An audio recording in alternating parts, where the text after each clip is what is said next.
Hey everybody, welcome friends to Season 1, Episode 2 of Dreamland Podcast. Today we're going to look into the Coral Castle in Homestead, Florida, which is a large rock sculpture garden built by Edward Leedskalnin back in 1928. So the first question is, who was Edward Leedskalnin? And man, is there a lot to know about Ed. You know, I remember listening to Art Bell interview Richard C. Hoagland about the Coral Castle many, many years ago, and I still had no idea who the man really was before coming to the USA.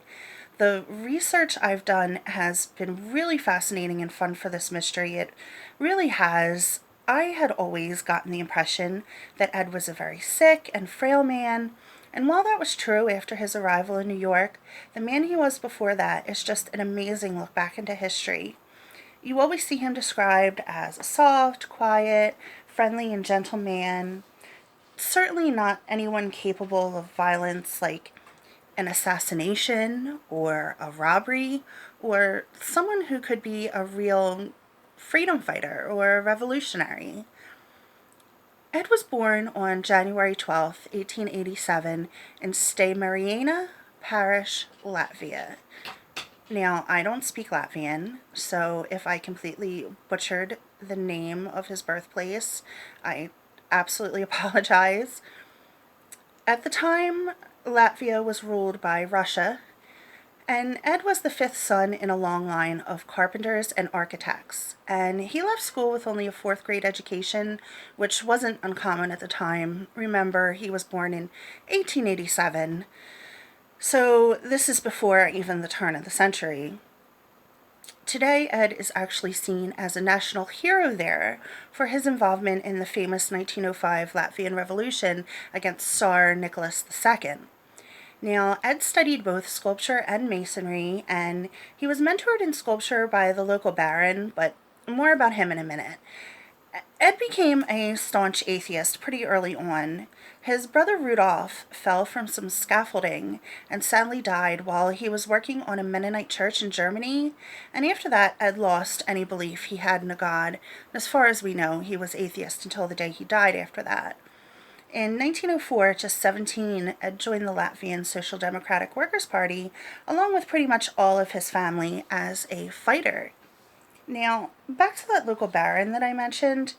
He was a friend and mentor of Ed's, but after the revolution began, Ed, for obvious reasons, turned against him, and during a raid on a liquor factory owned by the baron, Ed firebombed the facility, he shot several police, and he actually assassinated the baron himself. What? Like, right, okay, so Ed was not this frail little gentle soul you think at first when people describe the man they knew him as in the United States. These facts absolutely blew me away, and my view of Ed has certainly changed, and I find him so much more interesting than I had before. And I've seen not all of, but many of the documentaries. There are classic Ancient Aliens episodes about Coral Castle. There was an episode of In Search Of. There have been tons of podcasts, lots of YouTube videos that you can find. But this is the first time I had heard of any of these facts. So in 1910, Ed travels to England to link up with Peter the Painter. Now, Peter the Painter was also known as Peter Pyaktov, and he was the leader of a gang of immigrant Latvian anarchists in London in the early 20th century. After supposedly fighting in and escaping the Sydney Street siege in 1911, he became basically an anti-hero in London's East End, and notably, he was actually never caught. One of Ed's contributions to Peter the Painter was helping with the robberies of stores in which he may have used his knowledge of masonry. There is much speculation about a love lost by the name of Agnes Skvutst, and she was referred to Ed as his Sweet 16. Referred to by Ed as his Sweet 16. There's kind of a mystery behind this. The story that I'm about to tell you about her may be completely fabricated. Ed would tell people that he had been in love with this girl who was 10 years younger than him, and they had been engaged. And on the day of their wedding, she left him standing at the altar. She never showed up for the wedding. And after that, she just disappeared, and he never saw her again. And actually, there's a Billy Idol song from 1986 called Sweet 16, and that was actually written about Ed and the Coral Castle, which is like a pretty cool little piece of trivia, right? Like, I love Billy Idol, he's awesome. But the only woman Ed is linked to that can actually be proven is one called Hermine, and she was in her early 20s when she knew Ed, and there was actually an arranged marriage between the two that never took place because her cousin, who was a famous pagan leader in Latvia at the time, requested a really large dowry of what would equal about $300,000 in today's money, and he wanted that from Ed, and Ed certainly wasn't a rich man. He did not have that. He couldn't pay the dowry, and he ended up leaving and going to New York. Now, Ed was connected with Latvian paganism, though he had no religious beliefs, but it should be noted that ley lines and dowsing are both big parts of Latvian paganism, and we'll get into that more when we discuss theories. On April 7th, 1912, Ed came to the U.S. from Hamburg, Germany, through the port in New York. Witnesses actually claim that they saw Ed meet with Nikola Tesla there in 1913, though there is no proof and witnesses' accounts should be taken with some skepticism, although we do know that Nikola Tesla lived in New York during the years of 1912 to 1913, so it is possible. Ed ended up wandering the U.S. for a really long time, possibly through the Pacific Northwest, where there would have been a lot of logging and mining there at the time, and it's possible Ed could have been practicing his techniques there by being involved in those activities, but tuberculosis is probably what led him to the Florida climate. While Ed was in Florida, he was actually found one day passed out on the side of a dirt road in Florida City, Florida, and he was actually picked up by a man who was very kind and a very, very good friend of Ed's for the rest of his life, and his name was Mr. Reuben Moser. His family actually housed Ed and nursed him back to health over a period of many, many months. And Ed would actually claim later that his knowledge of magnetism allowed him to cure his tuberculosis. But once Ed was recovered, he starts looking for land. He's dowsing, he's riding his bike around town, and he's looking for sandy property. He didn't want farmland with good soil, which made people think he was nuts, because what are you going to do in early 1900s rural Florida but farm? So he ends up purchasing, or some say Mr. Moser actually purchased for him 2 acres dirt cheap because the land was completely worthless. He then starts quarrying and building what he would originally call Ed's Place in 1928. 11 years later, in 1939, he would move it 10 miles south. And next, we're going to discuss what exactly the Coral Castle is. So, according to Coral Castle's website, quote, "If you had visited Coral Castle in the 1940s, you would have been greeted enthusiastically by a man weighing a mere 100 pounds and standing just over 5 feet tall. He would have asked you for 10 cents admission and introduced you to his fantasy world. As you moved around his rock sculpture garden in stone, and the significance of each piece was explained, you would have been witness to the great pride Ed Leedskalnin took in his work. Since it is documented that no one ever witnessed Ed's labor in building his beloved Coral Castle, some have said that he had supernatural powers. Ed would only say that he knew the secrets used to build the ancient pyramids, and if he could learn them, you could too. So you have to wonder, what was the inspiration that could cause a man to spend 28 years to carve a coral castle from the ground up using nothing but homemade tools? Was it an homage to unrequited love, perhaps to illustrate ancient sciences that defy gravity, or maybe just sheer, raw human determination? The Coral Castle is an everlasting mystery to those who explore it," unquote. So, as we discussed, Ed began building what was originally called Ed's Place, followed by Rockgate Park in 1928. He renamed it Rockgate Park because there is quite literally a gigantic stone gate that he built at the entrance. It wasn't known as Coral Castle until after Ed's death. In 1939, either because he felt he'd chosen the wrong spot, or he heard the surrounding land was going to be developed, or even just because he wanted more visitors, Ed moved Coral Castle piece by piece from Florida City to Homestead, Florida. The grounds of Coral Castle consist of 1,000 tons of stones in the form of walls, carvings, furniture, and a castle tower. It is made of oolite, also known as oolitic limestone, and oolite is a sedimentary rock that may include localized concentrations of fossil shells and coral. Oolite is found throughout southeastern Florida, from Palm Beach County to the Florida Keys, and oolite is also often found beneath only several inches of topsoil, such as at the Coral Castle site. The stones are all fastened together without mortar, so they're set on top of each other, using their weight to keep them together. The detail is so fine and the stones are connected with such precision that no light passes through any of the joints. The 8-foot tall vertical stones that make up the perimeter wall are all equal height, and even with the passage of decades since its building, the stones have not shifted. Among the features and carvings are a 2-story castle tower that served as Ed's home. Its walls were 8-foot high pieces of stone. There was an accurate sundial, a polar telescope, an obelisk, a barbecue, a water well, a fountain, stars and planets, and lots of pieces of furniture. Now, the furniture includes a heart-shaped table, another table that's in the shape of Florida, 25 rocking chairs, other chairs shaped like crescent moons, a bathtub, several beds, and a throne.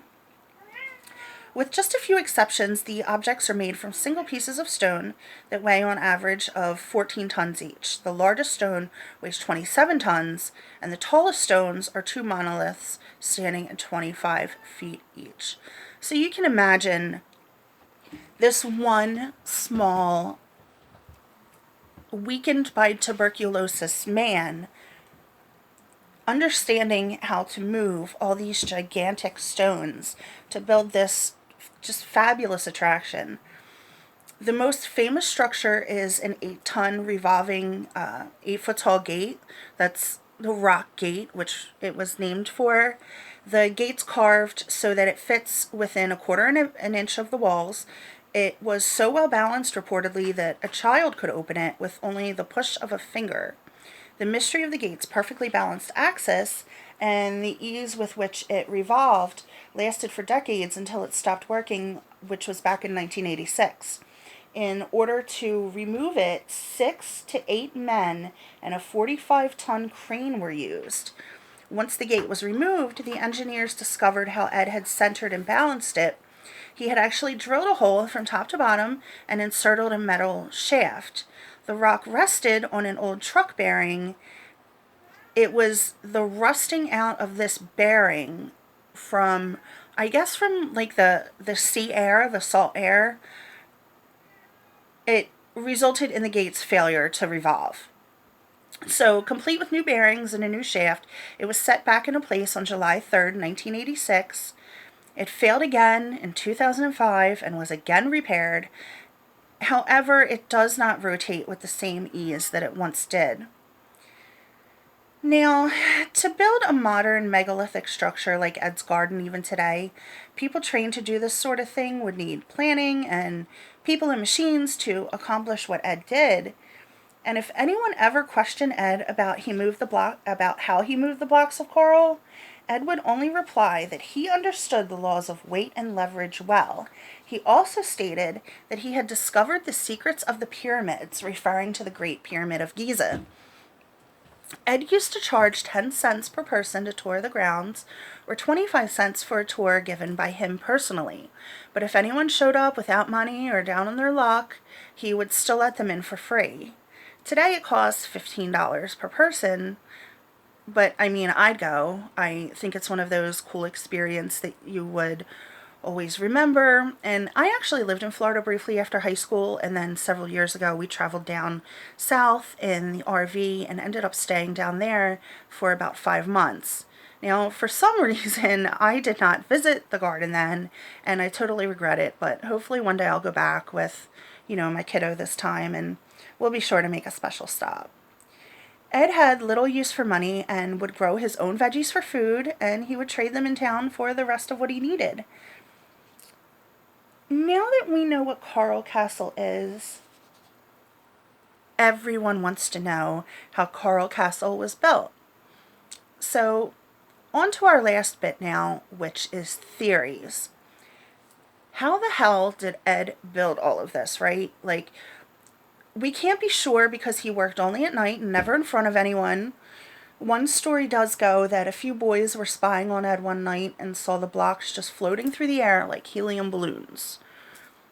Now, I'm not going to put too much credence in a story told by a couple of teenage boys who were curious about this magical garden. But as we get into theories, I may be easily convinced. Lots of people have made claims that they know how Ed did it, but none of these people have built one themselves. So they all can say that they know how Ed did it, but until they build it for themselves and we can see them do it, who says that they really know? Now, Ed wrote several pamphlets, one he called Magnetic Current, in which he wrote about reversing a magnet's force with some sort of electromagnetic radio frequency where you can make these rocks not as heavy as they normally are, and therefore they become easy to lift and move. Now, he claimed that any object could be magnetized, so did Ed build a device that could modify gravity? Now look, I in no way have any knowledge of magnetism or gravity. I'm just as confused by the idea of altering something's weight through radio waves as most of you listening. And to this theory, there actually are several photos in which you can see a mysterious black box that could possibly be affecting gravity. This is just a guess. No one really knows what the black boxes are. Some people have claimed that it contained a car battery, but that's just a guess. Levitation is kind of easier to understand when you consider levitated trains. We know about levitation because we have technology today, like those high-speed trains that are suspended above the tracks by magnetic forces, but if this was Ed's source of tech, he kept it well hidden. According to R.L. Poole, who was a longtime researcher of the Coral Castle, who has also been interviewed on Coast to Coast AM with George Norrie about Ed's technique, he thinks that the Coral Castle is all about celestial alignments. He claims that the Coral Castle was built for the same reasons as the pyramids or Puma Punku, and that he kept the secrets the same way as they did. Astronomically, he believes that the goal was to complete 16 alignments along the east wall. So, remember the story about Ed's Sweet 16? Yeah, it wasn't about a girl, according to Poole. Using SkyMap and going backwards in time, he discovered the targets all aligned on September 10th, 1923 at 7 p.m. and 8 minutes, which was exactly the same time as a solar eclipse occurred. So, will that happen again in the future? Well, it's going to take some time and some research to attempt to discover, but it's certainly possible. How would Ed have learned any of this, though?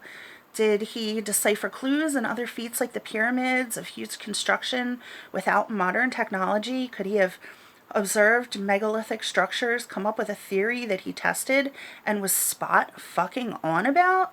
I mean, what about ley lines and magnetism? As we discussed in the first part of this show, ley lines and divining were a major part of Latvian paganism, which we know Ed was involved with. And Coral Castle actually happens to be placed directly on a ley line, which is also very near to Bimini Island, which is on the edge of the Bermuda Triangle. Dun dun dun. Could he be using magnetism still and just through a different avenue than we understand? So, an author and an airline pilot by the name of Bruce Cathy wrote that Coral Castle was built on an area where abnormal gravity conditions exist, as were the pyramids, Baalbek, and other megaliths. This is what he claims. So supposedly, if you know how, you can actually manipulate gravity to move huge weights. Next, what about sound? Here's my favorite theory. The property of sound, the properties of sound are usually thought of as musical or entertaining, but sound propulsion and the ability to move objects using sound waves is quickly becoming a real concept.